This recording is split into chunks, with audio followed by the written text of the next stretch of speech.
it never made sense to me that all these pagan Gentiles that hated the Jews to begin with, and all of a sudden this Rabbi Paul walks in and he says, hey, by the way, if you all want to get saved, we got this Jewish rabbi down the street, and you can accept him, bow your knee, ask him to come into your heart. I see that hand. And everybody gets saved.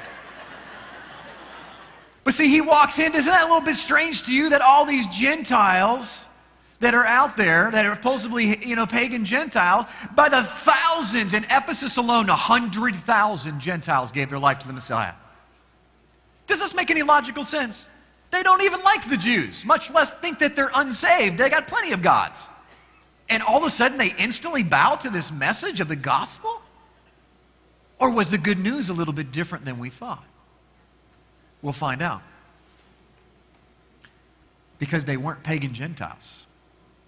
You see, there's two types of Gentiles that are mentioned in our scriptures. We just have to look carefully. The first one is pagan Gentiles, and the second one is Israelite Gentiles. The very ones that were prophesied that would go into the nations and become the fullness of the Gentiles. They would walk among the Gentiles. They would lose their identity, and then he would pull them back at the end of time.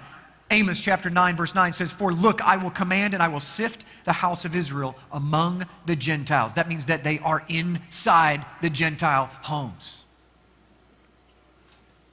Greek Israelites, pulling this out of the New Testament, John chapter 7. I never read this verse the way that Yeshua gives this verse. It says, Jesus therefore said, yet a little while I'm with you, I go to him who sent me. You will seek me, and you will not find me, and where I am, you cannot come. And the response that the disciples are going to give is going to astound you, because they knew something that we don't. And because we don't understand it, we don't even recognize the power of it when he says it. He says it right here.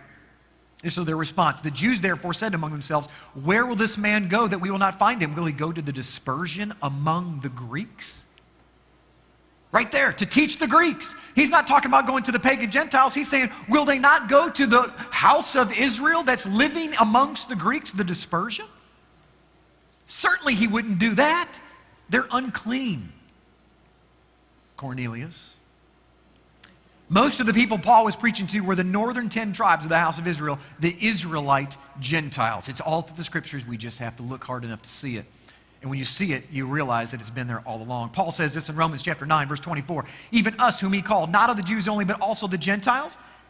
As he says also in Hosea, I will call them my people who were not my people, and her beloved who was not my beloved. And it shall come to pass in the place where it was said to them, you are not my people, that there they should be called the sons of the living God. Whenever Paul quotes a verse, how many recognize we can't take it out of context? And the greatest rabbi that ever existed outside of Yeshua, in my opinion, my humble opinion, was the Apostle Paul. He certainly would not take it out of context. He's not pulling verses out of his head and taking them out of context. He knows that Hosea chapter 1 is all about the northern kingdom that would fall them ways into the Gentiles. And he said, and then the place that they were called out of covenant, and that very place he would bring them back and call them children of the living God.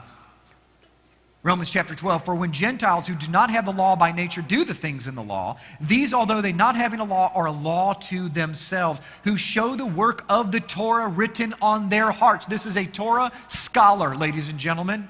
He is not a Christian. I hope that doesn't offend you. He was a Torah-based messianic scholar. People called him Christians, and he welcomed that title, but the reality is that he was someone who understood the front of the book. He knew the mission of his Messiah.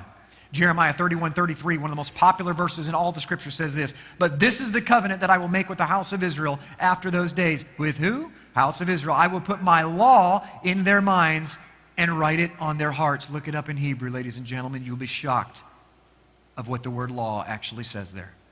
It is his Torah that he is putting inside of our minds and writing it on our hearts. And I will be their God, and they shall be my people. What's the direct object of that entire sentence is his law.